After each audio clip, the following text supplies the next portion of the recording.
So the final topic, 5G. So today it's a very honor to have our guest speaker, uh, Dr. Huang-Fu Chien-Chun. He's from the MediaTek, and you can call him JJ. So JJ, can you tell me your role in MediaTek? Okay, yeah. Thank you, everybody. And good afternoon. I'm JJ from MediaTek. I'm MediaTek's delegate in 3GPP meeting. Just for your information, that 3GPP meeting is the main standard body to define the 5G system and to make those 5G specifications. And yeah, my main job is to 5G related research and to specify those specifications in 3GPP meeting. Yeah, that's all. Thank you. So you are the guy to write the 5G spec, which is cool, right? So 5G is coming. So can you tell us more simple way? What's the difference between the 5G, 4G, and what is the unique feature of the 5G? Okay. Please. Yeah, we'll make that very simple. Sorry. Okay. This is very quick introduction of the telecommunication evolution. So in 2G GPI system, this is the first time we can use data communication over the telecommunication system. And then we keep improving the bandwidth from 2G to 3G to 4G. The throughput is improved from kbps to megabps and even to gigabps in 4G system. And in 5G system, as you may know, that we improved the throughput from more than gigabps. But I would like to emphasize that the key difference between 5G and 4G is not only on the throughput, but also, I would like to say that's for data differentiation. For example, in 5G system, we support ultra low latency communication. Okay. Oh, sorry. Okay, so by using data differentiation and the low latency communication, we can support more devices and the more potential applications. For example, the remote medical operation, and for transportation related communication. And the main point is for factory automation scenarios. To define the 5G system, the main requirement is from IMT 2020. So you can see that we will improve the peak data rate, and we will improve the user experience, the data rate accordingly. And also we will reduce the latency from the 10 millisecond level to 1 millisecond level, and even to microsecond level. And you may wonder that whether we need to make those improvement in one devices. Yeah, no, actually we categorize those 5G devices into 3 categories. The first one is enhanced mobile broadband. We call that EMBB. The main product are smartphones. And in smartphones, you can see the figure on the right-hand side. Yeah, for those smartphones, we will enhance the peak data rate and the user experience the data rate. So the user experience will be better. They can have faster data link. And the second one is massive machine type communication. We call it MNTC. The main product are sensors, smart city controllers, and smart meters. And in 5G system, we will support the higher connection density and lower power consumption, and we reduce the complexity to reduce the price. Okay, and the last one, the most important one, is ultra reliable and low latency communication. We call it the URLLC. That is for example, vehicular environment use case, and also for factory automation. So the latency is the most important factor. Okay, so there are 3 scenarios. So in the 5G, but I think most customer from Advantech is from industrial sector. So we found that maybe the ultra low latency communication will be the most feature for the 5G that we want. So JJ, what's the current status of the URLLC? Yes. Yeah, as you may know that currently we have a lot of 5G products on the market. Now we call those products as release 15 5G product. And in the first wave of 5G products, the main focus are on EMBB. So the main product are smartphones. But by using 5G new radio technology, we can support ultra low latency communication. So we believe that in some of the use case in factory automation, the current release 15 product can meet your requirement. So yeah, but we would like to know more about your requirement, maybe today or or in the future, to further improve our product. And currently, just like I said, the current product are based on release 15. So we can support a very good reliability, and we can support the latency about 1 millisecond level. And in the next release, in release 16, we will further, we will analyze more factory motion control use cases, and we will provide a better quality of service on periodic and deterministic traffic. And for example, the arrival interval is 2 millisecond use cases, something like that. And for the reliability, we will provide 10 times better reliability than release 15. This is the current status. So that means that the currently most in the factory side rely on the physical Ethernet network. For example, the ProfitNet is a VPO, is a CAT. So in the age of the 5G, can we replace all the fixed line with the 5G network? Yep, this is a very good question, and we try to achieve this goal. So yeah, to meet the real factory requirement, we visited some factories in this year, and we observed that in most of the factories, the protocols are over Ethernet, and over wireline. So if we can replace the layer under Ethernet layer, then maybe we can enable the wireless factory automation.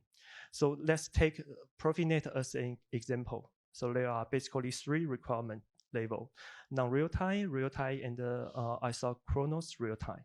So there's a good news that in the current 5G system from release 15, we have already support Ethernet PDU session type. So if we can, so maybe we don't need to impact the protocol stacks over Ethernet. We just replace the protocol stack under Ethernet. That could be possible. Okay. In the first table, we list all the requirements for ProfitNet on different use cases for NRT, RT, and IRT. There are different latency requirements, and we noticed that for real-time and IRT requirement, time synchronization is also very important. So the second table is the current support quality of service by 3GPP. So you can see that the delay budget is not can only meet the requirement of NRT and RT, but for IRT, maybe this is not very good value. So basically, I will use this table to introduce what is the possibility support. Okay, so by using release 15 3GPP product, basically we can support NRT and RT requirement. But in release 15, 3GPP doesn't specify any time synchronization mechanism. So we can only support part of the RT requirement. But in release 16, we have already support TSN, the time-sensitive network, time-sensitive communication. So I believe that 3GPP product, release 16 product can support all the scenario by using NRT or RT requirements. And in release 17, we will further enhance the access network and also the time synchronization mechanism. So we believe that after release 17, we will also support IRT scenario. This is the timeline of 3GPP standard. So we are here in Q4 2019, and currently we have already released 15 products. If you want to use the release 16 product, I think maybe the product will be ready in the end of 2021 or 2022. If you want to use release 17 product, I believe maybe the product will be ready after 2022. So if we would like to suggest that if there's some requirement which require not so strict timing delay requirement, then release 15 product could maybe can meet your requirement. So I think we already covered the radio feature of a 5G. But 5G not only for the latency, bandwidth, or TSN. Still, we have a feature for the, for example, deployment. And in the past, 4G we run on the telecom network. So in 5G, do you have extra feature that we can let our partner to do the field deployment by themselves? For example, the private network. Yeah, this is a very good question. And in release 16, currently, we are discussing those deployment possibility scenarios for private network. So I will introduce 3 of them in this workshop. So, okay, I would like to emphasize that the precondition of those scenarios are the factory will use a license band, since we believe that factory will not allow interference. So license band is the only option. Okay, yeah. First, I would like to introduce 3 main components for a network, which are the base station. The first one is the base station. The second one is the core network, and the third one is the service center. Okay, in the first use case, the factory only need to set up their own service center, and they will share the base station with operators, and the operator will take charge of the core network and the subscriber database. So this is the factory can have minimal impact to own its private network, but they need to have some engagement and the contract with the operator, and the data flow should be go through the public core network architecture. This is the first case. And the second case, maybe the factory want to secure their database. Maybe the data over between the factory and the service center is very confidential. So they want to maintain their own core network. Now, this is also possible. Yeah, however, since the spectrum, the licensed spectrum frequency is owned by the operators, so you still need to share the base station with operator. However, you can own your 5G core network by something like network slicing technology. And then you maintain your service center. Then you own your non-public network. Let's call it private network. This is the second use case. And there's a good news that we noticed that some countries, some governments are planning to release some local licensed spectrum. So in this case, not only operator can have their spectrum, but also factory, enterprise can have their own spectrum. So in this case, the factory can own their base stations and also their own core network and their service center. So all the 3 key factors of a public network can be controlled totally by the factory. So you can secure your data, and you can do any optimization as you want. Okay, thank you, JJ. So I think the first thing first, I think for embedded team, we did have the 5G, AWW 5G module to enable the embedded computing to connect to 5G network. So in my hand, I happen to have the sample. It's pretty new. I just got it just last month. Right now, it's in testing right now. So right now, we have M.2 form factor. We have support sub 6 gigahertz and also minimum wave antenna in both sides, right? So that's the first.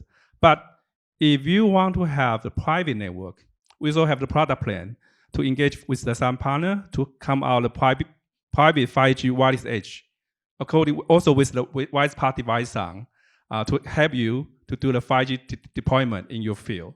So is a good. So JJ, is this a good plan? Sound to you? Yeah, I think this is a good plan, and we are based on our observation, the private network is a totally new market and a new business model. Yeah, based on the telecom system, and we are glad to see Advantech invest on this new market, new business model, and also do some research on this. And we will look forward to good operation in the future, not only from technical point of view, but also from standard point of view. And I would like to emphasize that Advantech is more than welcome to join the 3GPP meeting. You can share the real industrial requirement in the 3GPP meeting. Then we can make the 3GPP spec to meet your the industrial real requirement, and also you can contribute your proposals in the meeting. Yeah, that's all. Thank you. Okay, thank you, ZZ. So my last slide is the module. Before 5G come in, we still have different kinds of wireless module. So if you want to connect your edge device with wireless connectivity, you can come to our booth. We have a wireless domain expert that can help you to connect your device wirelessly easily. So that's the end conclude this presentation. Thank you, JJ. Thank you. Thank you.